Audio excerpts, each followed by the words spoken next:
Bonjour les amis, nouvelle vidéo aujourd'hui pour parler de Juan Branco. Il était l'invité de Thinkerview pour un long entretien que je vous invite bien sûr à regarder sur leur chaîne.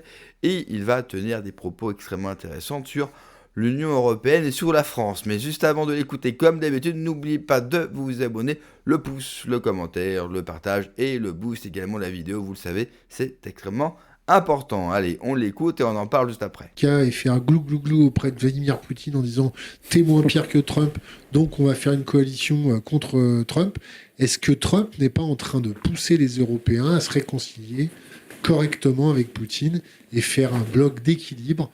Mais donc, on part de la nation. La France est face à une escroquerie actuelle qui est la Startup Nation, qui fait qu'on n'est même pas foutu de se protéger de gamins de 16 ans qui piratent nos fichiers les plus sensibles et toutes nos institutions. C'est parce que c'est la fin d'un monde.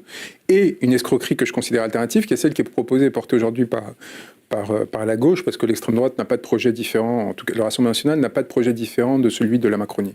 Et une autre escroquerie pour moi, qui est celle de la gauche, que j'appelle... Pour l'immigration. Non, oui, je parlais économiquement. Non, et même sur la migration, c'est faux de prétendre qu'il y a une différence, parce qu'en réalité, dès le moment qu'on reste au sein de l'Union européenne, il n'y a pas de possibilité d'une politique migratoire fondamentalement différente de l'actuelle. Et donc la gauche Zara, qui en fait propose juste plus de consommation pour maintenir le système économique actuel, c'est-à-dire qu'en gros, il propose d'injecter de l'argent qui va fuir tout de suite vers l'étranger pour continuer à consommer des produits qui sont fabriqués en Chine, du textile qui est fabriqué au Bangladesh par nos esclaves préférés. Donc ça, c'est des escroqueries. Or, tant qu'on reste dans des dispositifs d'escroquerie similaires, la France ne peut pas exister en tant que nation. Pourquoi ? Parce qu'elle ne peut pas porter sa puissance. Elle ne veut pas la projeter. Moi, on le propose évidemment d'office, c'est-à-dire la possibilité pour le peuple de reprendre la parole qu'on lui a volée en 2005, qui est sur son appartenance ou non à l'Union européenne telle qu'elle existe. Or, l'Union européenne telle qu'elle existe, qu'est-ce que ça donne ? Ça donne von der Leyen face à Trump quand il nous impose de façon unilatérale des droits de douane, notre incapacité à y répondre. Et notre incapacité à y répondre, d'une part par absence de volonté commune, parce qu'on n'est pas une entité politique et économique commune, et d'autre part parce qu'il faut des mois pour se mettre d'accord, parce qu'on est à 27 dans une même table, et avec des intérêts qui sont divergents. Par définition... corrompus. Mais là, à ce niveau-là, c'est même plus une question de la corruption. Quand vous avez notre... 51 milliards Non, mais quand vous avez notre ministre des Affaires étrangères au sein de l'Union européenne qui vient d'un petit pays de l'Est, il ne faut pas s'étonner qu'elle ait un biais sur la question du conflit russo-ukrainien qui ne correspond pas du tout, voilà, qui ne correspond pas du tout à la perspective qui est la nôtre en tant que Français. Non, on lui a trouvé un petit nom. Il faut pas... Allez-y. Dis donc, vous êtes revenu des vacances avec beaucoup de... Karen. Ah, très gentil. Bravo. Je laisse apprécier au public. Ça vient des États-Unis. Hein. On reprend notre sérieux. Donc, j'attends toujours la sécurisation des zones d'influence. Hein. Donc, on n'a pas de capacité à exprimer une volonté en propre. D'accord ? Et en fait, on court derrière... comme des petits chiens derrière leur maître, les grandes sphères d'influence, en espérant leur plaire, leur complaire, et donc continuer à avoir accès à une petite part du gâteau. Le Venezuela, c'est ça. C'est, il ouvre une petite ouverture au Venezuela, on va peut-être pouvoir caler Total. Donc on se met derrière, et on va un peu plus loin, un peu plus vite que ce qu'il aurait fallu, et on se retrouve à nu, avec le Venezuela qui dit bye-bye, vous pourrez plus compter sur nous pour les prochaines années. On n'a pas pris de vacances, hein, pour info. J'en doute. Je vous le souhaite en tout cas, parce que l'époque va être dure et l'année va être violente. Donc la France est perdue et bloquée dans un projet continental français qui consistait à s'insérer et à renforcer sa force. C'était l'intention d'Emmanuel Macron, énoncée dans le discours de la Sorbonne dès 2017, dans mon souvenir, octobre 2017 ou 2018 à vérifier, et qui consistait en fait à faire l'Europe puissance, il appelait ça comme ça, et à donner à la France une place cardinale au sein de cette institution, de ces institutions, sans pour autant même essayer d'y défendre le français. Rappelons que le Royaume-Uni, que l'anglais est la langue dominante dans l'Union européenne, alors que le Royaume-Uni en est sorti, et qu'à part l'Irlande, on n'a plus un pays qui parle anglais dans cette institution à 27.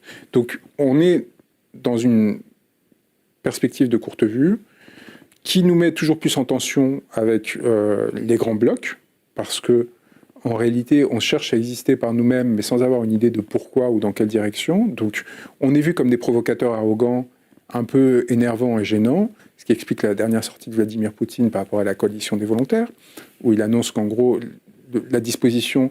C'est là où on voit, c'est-à-dire que ce qu'il acceptait il y a encore quelques mois, maintenant, c'est fini. Donc, il vient d'annoncer que la présence de soldats provenant de cette coalition sur le sol ukrainien serait considérée comme un acte de guerre et ils seraient des cibles légitimes.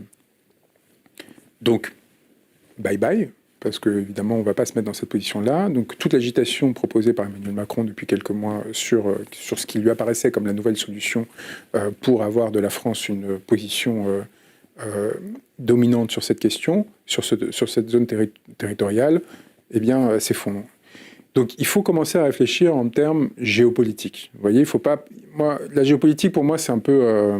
Et la guerre économique. Et la guerre économique, qui est une des dimensions de l'analyse géopolitique. Moi, j'ai fait un master en géopolitique et j'ai beaucoup de distance par rapport à la géopolitique parce que c'est une arme de virtualisation. Vous voyez, surtout que c'est en général des concepts brassés par une bande de pécores. Oui, c'est ça. Et alors là, on va vous expliquer que Mackinder a dit qu'il y avait les puissances navales anglo-saxonnes qui ont une ontologie particulière qui serait différente de celle des puissances terrestres. Bon, tout ça, c'est une façon pour les semi-habiles, de se donner l'impression de comprendre comment fonctionne le monde et surtout de le maîtriser. C'est l'obsession de la maîtrise et de la domination. Donc, il faut faire attention. Il y a des milliers de paramètres qui sont très difficiles à synthétiser. Je peux vous couper ? Mais, oui, allez-y. Ces demi-habiles. Oui. Bon, là, ça fait 4 ans qu'on voit bien que c'est des... Là, c'était même pas les demi-habiles, c'est un cran en dessous, parce que les demi-habiles, c'est ceux qui au moins essayent d'avoir une théorie. Ou qui essayent de maintenir l'illusion. Oui, mais alors c'est-à-dire que c'est pas les Michel Goya et compagnie. Vous voyez, les demi-habiles sont un peu au-dessus. Enfin, Michel. Non, mais parce que il est colonel, Michel. Voilà. C'est l'incarnation. Mais non, il faut être gentil avec Michel. Oui. C'est un des seuls qu'on n'a pas encore banni. Oui, je pense que ce serait très bien que vous l'invitiez d'ailleurs.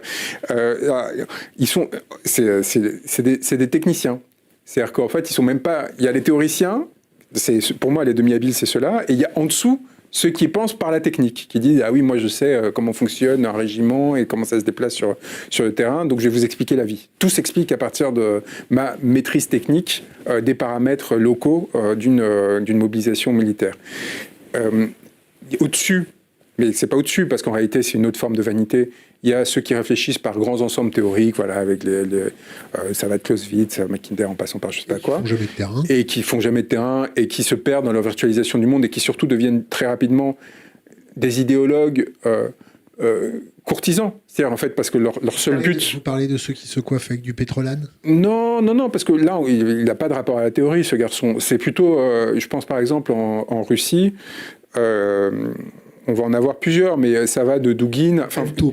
Oui, c'est des gens qui, à un moment donné, vont penser en grands blocs historiques, ontologiques, avec l'essence des peuples, avec des facteurs économiques. Bon, ouais.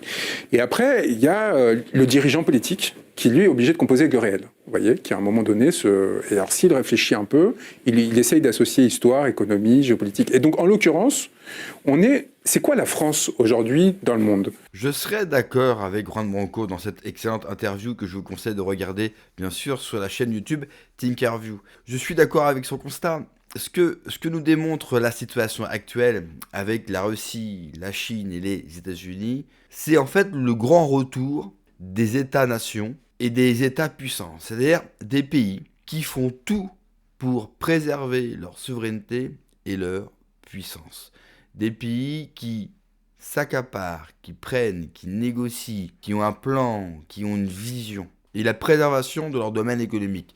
C'est tout l'inverse, bien sûr, de la France, mais c'est tout l'inverse de l'Union européenne qui, avec ses traités, s'ouvre aux 4 vents et se fait piller, se fait voler, se fait martyriser par justement ces États dirigés par des hommes qui, eux, ont une vision pour leur pays et n'hésitent pas à rentrer dans l'action, qui n'hésitent pas à rentrer dans des bras de fer, dans des rapports de force avec les autres pour obtenir gain de cause, qui sont capables de s'allier avec un pays sur un domaine et ensuite d'être l'ennemi de ce même pays dans un autre domaine parce que cela vient les concurrencer sur leur souveraineté et sur leur puissance économique. Le gros problème de la France, c'est non seulement l'Union européenne, bien sûr qu'il faut en sortir.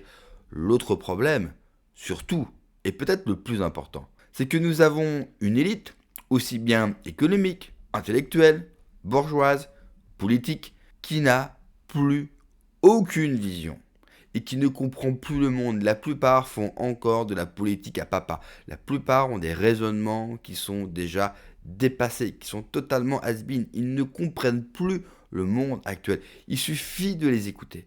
Il suffit de les écouter. C'est aussi bien, et bien sûr, essentiellement sur les médias mainstream, mais même sur les médias alternatifs, certains qu'on voit tout le temps sont, à mon sens, et pour moi, ce n'est là encore que mon avis, sans citer de nom, totalement dépassés. Ils ne comprennent plus le monde actuel. Le monde actuel, il va vite, il va très vite, et il ne laisse pas la place à la faiblesse, aux faibles et à l'incompréhension.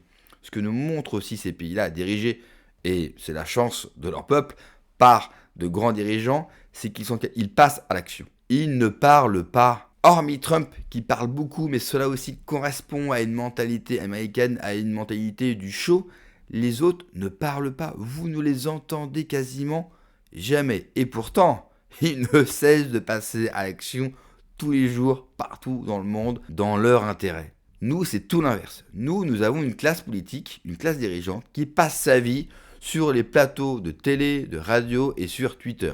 C'est la même chose pour ce qu'on appelle l'opposition, ce qu'on appelle la dissidence.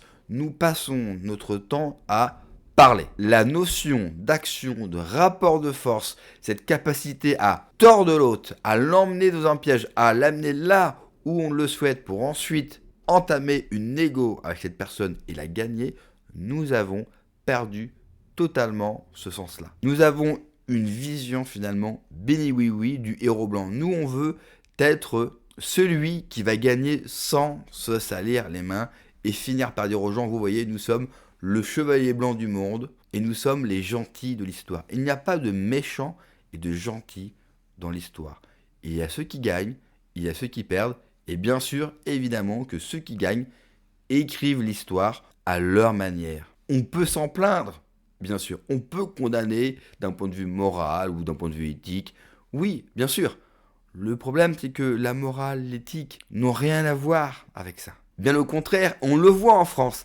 Ça nous empêche non seulement d'avancer et de faire ce qui est nécessaire. Merci d'avoir regardé la vidéo les amis. N'oubliez pas de vous abonner, le pouce, le commentaire, le partage et le boost également de la vidéo. Prenez soin de vous, que Dieu vous protège. Allez, ciao.